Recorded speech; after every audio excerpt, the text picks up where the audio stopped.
जय श्री कृष्णा। राधे राधे। आज मैं आपको सुना रही हूँ सीता नवमी व्रत के पारण से पहले सुनी जाने वाली व्रत कथा। सीता नवमी के दिन क्या करना है और कौन सी कथा सुननी होती है वो मैंने पिछली वीडियो में आपको सब कुछ बता दिया है। सीता नवमी के व्रत से सुहागिन महिलाओं को अखंड सौभाग्य की और जाने अनजाने हुए पापों से मुक्ति मिलती है। सीता नवमी व्रत का पारण 10वीं तिथि को सुबह किया जाता है। व्रत कथा शुरू करने से पहले एक और जरूरी जानकारी मैं आपको देना चाहती हूँ। अगर किसी पति पत्नी में तनाव रहता है, ना चाहते हुए भी रिश्ते में दूरियां आ रही है, तो पत्नी को राजकिशोरी का पाठ नवमी से लेकर पूर्णिमा तक कभी भी आप शुरू कर सकते हैं। शुरू करें। शुरू करने के बाद में नियमित रूप से हमेशा सुबह या शाम को एक बार इसे अवश्य पढ़ना या सुनना चाहिए और अपने मंगल जीवन की कामना करनी चाहिए। इससे रिश्ते में फिर से मधुरता लौट आती है। राजकिशोरी का पाठ करने वाली औरत हमेशा अपने पति की प्रिय होती है। अगर आपने सीता नवमी का व्रत रखा है तो 10वीं के दिन आपको इसका पारण करना है। पारण से पहले नहा धोकर साफ कपड़े पहने और फिर भगवान श्री राम और माता सीता की पूजा करें और हाथ जोड़कर कहें कि हे माँ, मैंने पूरी श्रद्धा से और सच्ची भक्ति से आपका व्रत रखा है। इसमें फिर भी कोई जाने अनजाने भूल हो गई हो तो मुझे क्षमा करें और अपने मंगल जीवन की कामना करते हुए व्रत कथा सुने। एक कथा के अनुसार कहा जाता है कि माता सीता लंकापति रावण और मंदोदरी की बेटी थी।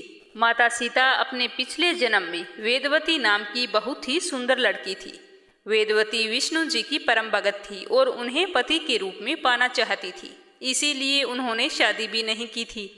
वे भगवान विष्णु को प्रसन्न करने के लिए कठोर तपस्या करती थी। रावण वेदवती से विवाह करना चाहता था, इसीलिए अपने विवाह का प्रस्ताव लेकर वेदवती के माता पिता के पास आया था, तो उन्होंने इस रिश्ते को ठुकरा दिया। तो रावण को बहुत ही गुस्सा आया और गुस्से में उसने वेदवती के माँ बाप की हत्या कर दी। इससे वेदवती अकेली हो गई, बहुत ज्यादा दुखी हुई, परंतु वो अपनी विष्णु तपस्या में लीन रहती थी।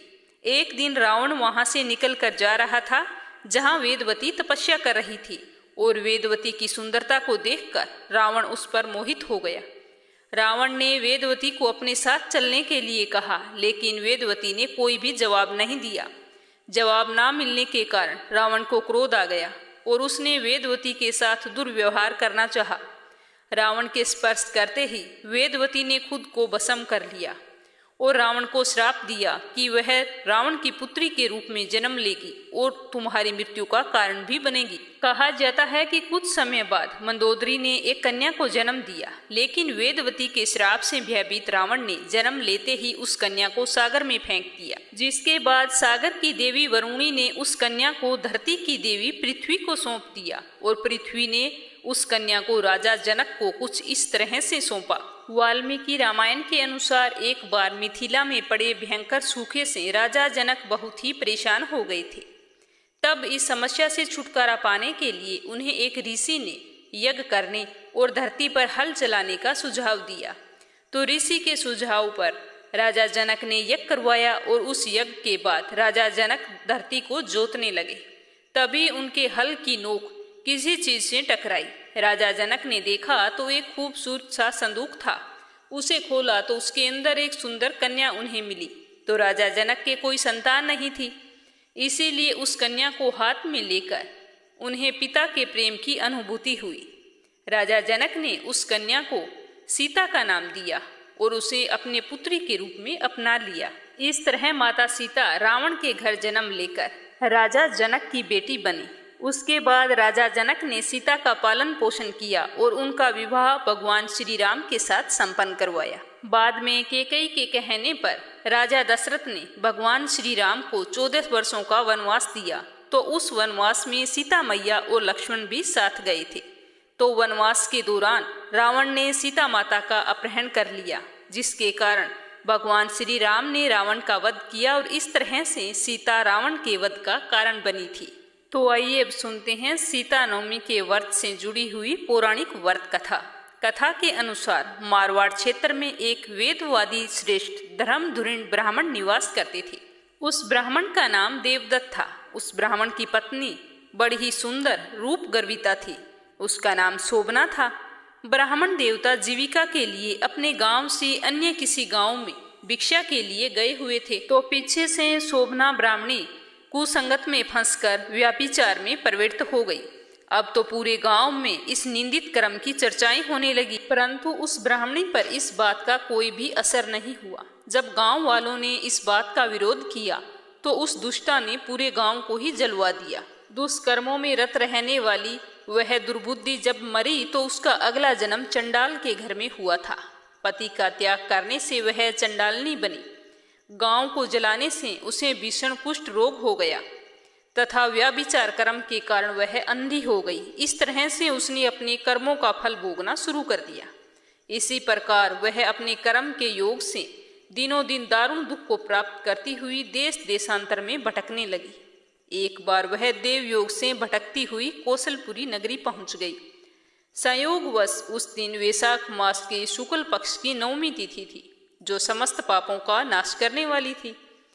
सीता नवमी के पावन उत्सव पर भूख प्यास से व्याकुल वह दुखियारी कुछ इस प्रकार प्रार्थना करने लगी कि हे सज्जनों, मुझ पर कृपा करके मुझे कुछ सामग्री प्रदान करो, मैं भूख के मारे मर रही हूँ।